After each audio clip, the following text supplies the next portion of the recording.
Imagine being given a clear instruction, a direct command, something you know you are meant to do. But instead of obeying, you run. Not because you didn't hear it. Not because you didn't understand it. But because you were afraid, or maybe unwilling. That was the reality of a man named Jonah. Jonah was a prophet. A man chosen to speak on behalf of God. A man who knew what it meant to hear that quiet but undeniable voice. One day, that voice came to him again. Clear, direct, impossible to ignore. He was told to go to a great city called Nineveh, a place known for its wickedness, its violence, its corruption. A city filled with people who had turned away from what was right. Jonah was not just asked to go there. He was told to speak against it. To warn them. To deliver a message they would not want to hear. But instead of preparing for the journey, instead of obeying, Jonah made a decision. He chose to run, not just to avoid the task, but to go as far away from it as possible. He went down to a port city, found a ship that was heading in the opposite direction, and paid his fare. Every step he took was intentional. Every movement was a decision to go further away.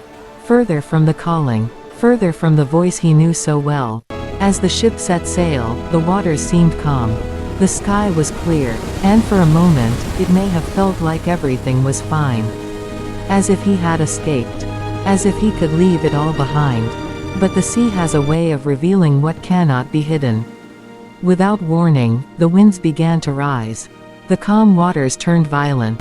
Waves crashed against the ship with increasing force. The sky darkened. Thunder rolled across the horizon. The ship groaned under the pressure of the storm. It wasn't an ordinary storm. It was relentless, terrifying, the kind that makes even experienced sailors fear for their lives. The men on the ship began to panic. Each of them cried out to their own gods, hoping for rescue, for mercy, for anything that would calm the raging sea. They threw cargo overboard, trying to lighten the ship, trying to survive. But the storm did not stop. It only grew stronger. Meanwhile, Jonah was below deck, sleeping. In the middle of chaos, he was asleep. Until the captain found him. Shaken, confused, almost angry. How could someone sleep in a moment like this? He woke Jonah and demanded that he call on his God. Captain, that maybe, what is it? No just time. Maybe, Danger is God coming. We would must listen. go. All right, the sailors, I'm up. Let's move. Desperate for answers, Good. Stay decided close. to cast lots to find We out cast who the was lots. responsible May for fate this guide disaster. us. Shake them well. And Let the the six result decide. pointed to Jonah. Look! They turned the to pattern him, forms a asking path. questions, It points trying east. to We follow. understand To the what helm had then. brought this Steer storm through the upon storm. them. Jonah This course did not feels hide wrong. the truth. We could be lost. He told The them compass who says he to push was. on. But He storms told are them coming. he We should turn served the back. God who I'm made not the sure. sea and the The land. crew is uneasy. And then, he What do we admitted do? something even more shocking.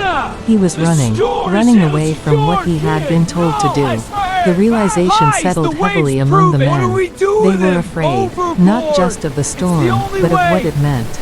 They asked Listen, him what they the should storm do, is here for me. and Jonah gave To them save an answer yourselves, that you must must have cast me into sounded the sea. unthinkable. No, Jonah, He told them it is to the throw only him way. into the sea. Do it now, that it was before we the are only all way. lost. That the storm would stop Hold if the he was lines! gone. The waves are At getting first, bigger! I they can't hold refused. on! We're all gonna They drown! tried to row Look, harder. the sky is getting darker. Tried to fight against the storm, but it was useless. The sea would not calm.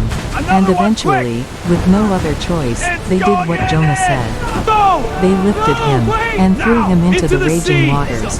The moment his body hit the sea, everything changed. The storm stopped. The winds died down. The waves became still. Silence replaced chaos. But Jonah was now alone. In the vast, dark ocean. Sinking. The water closed over him.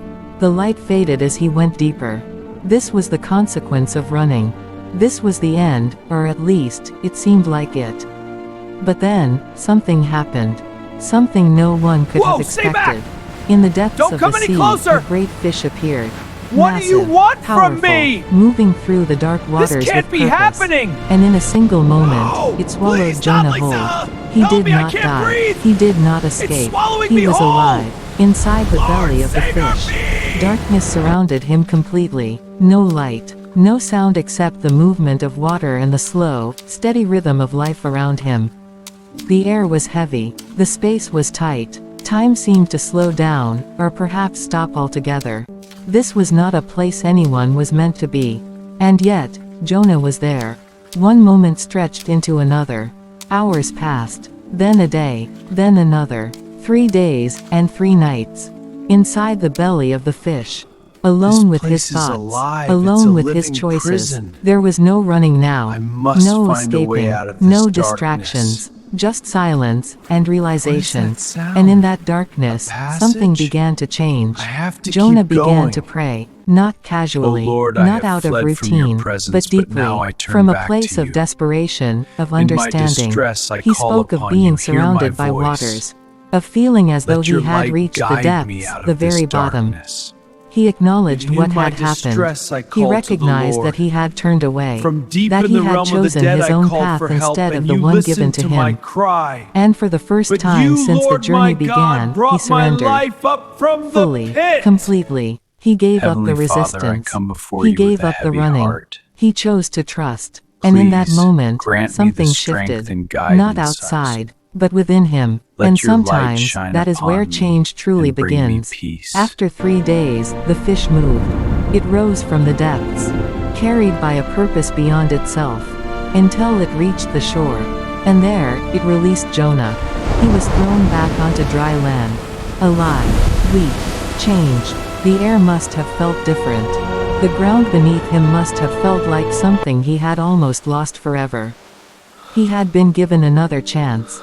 Not because he deserved it, but because it was given. And once again, the voice came. The same instruction, the same mission, go to Nineveh. But this time, Jonah did not run. He obeyed. He went to the city. A place filled with people who did not know him, who did not expect him, who likely would not welcome his message. And yet, he walked through its streets, delivering the warning. Speaking the words he had once tried to avoid. He told them that change was needed, that their actions had consequences, that there was still time, but not forever. And something unexpected happened. The people listened. From the greatest to the least, they responded. They changed. They turned away from their wrongdoing. Even the king humbled himself. The city that had been known for its wickedness chose to repent.